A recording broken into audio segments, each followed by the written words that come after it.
So let's find one that we disagree on. I think you believe the official story of the JFK assassination, do you? More or less, yes. More or less. Yeah. My belief, and this changes over time, I think that Lee Harvey Oswald was in on it. I think he was a part of it, but I think there were multiple people that were in on it.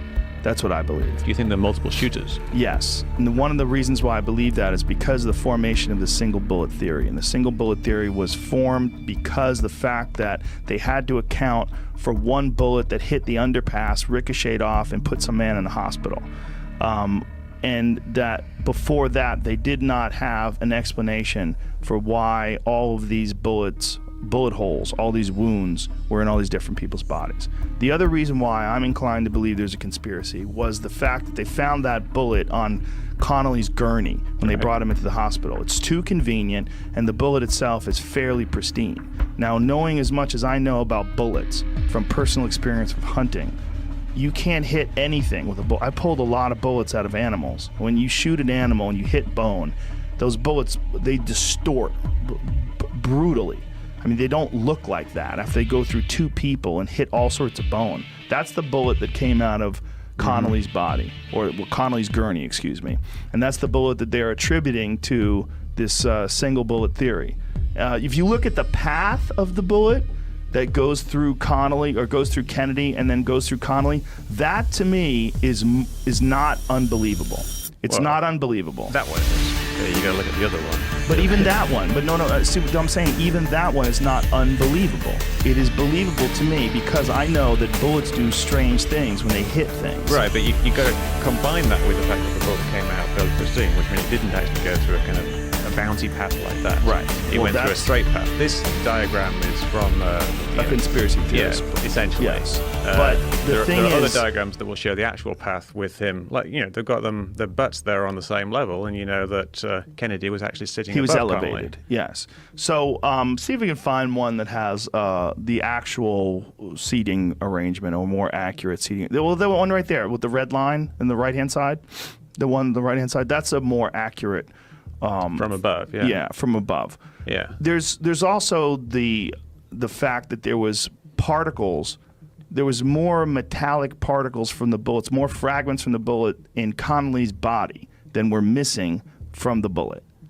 I do not believe that was the bullet, and I think that is a very reasonable assumption. Well, you know what you should do? You should get one of those guns, get the same bullets, get some ballistic dummies with some bones inside, and start shooting. They've already done that. Yeah, Penn and Teller did that. Yeah, but some people have done it, and they have found pretty close to what actually happened. No, they didn't. Within the round. No. Every bullet that hit bone got distorted. That's just what happens. When you shoot those bullets into water, or you shoot those bullets into like fluff or something like that doesn't have a lot of impact to slow the bullet down, then you get a bullet that looks like that. If you shoot a bullet into bone, they distort wildly. But the bone was the last thing that it hit. But it doesn't matter. It's still hitting bone. But it stopped at that point. Yeah, but I mean, didn't it hit bone in Kennedy's body as well?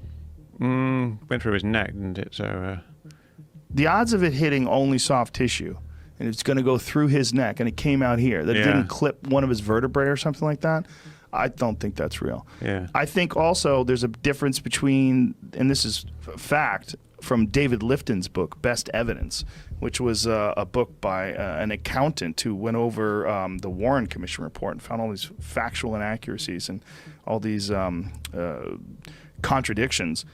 He found that there was a difference in the autopsy report at Bethesda, Maryland, the Bethesda Naval Hospital, versus what they had reported on the scene in Dallas. The first doctors that got a hold of Kennedy's body in Dallas before they flew him to Bethesda said that the hole in his neck was an entry wound. When they got to Maryland, they changed that to a tracheotomy hole. They changed the impact, and they said that it was this was not an impact from a bullet, that it was from something else. Yeah, someone said they enlarged the hole to insert a trach tube. Yeah, well, I think, there was also a lot of pressure on these people to try to wrap this up nice and tight and say that Lee Harvey Oswald was the shooter. There was, yeah. Yeah. Yeah, there's this big thing about the CIA inventing the FBI. The FBI, well, inventing the term conspiracy theory was a CIA thing. I think it was the CIA. Yeah, and this was a couple of years after the assassination. There was a memo that went out where they were concerned about all these conspiracy theories that were coming out, and they used the term conspiracy theories, and then they said they should try to basically debunk them and make the people who spread them around look like conspiracy theorists, basically. Right. So that the theory is that the term conspiracy theory came from that particular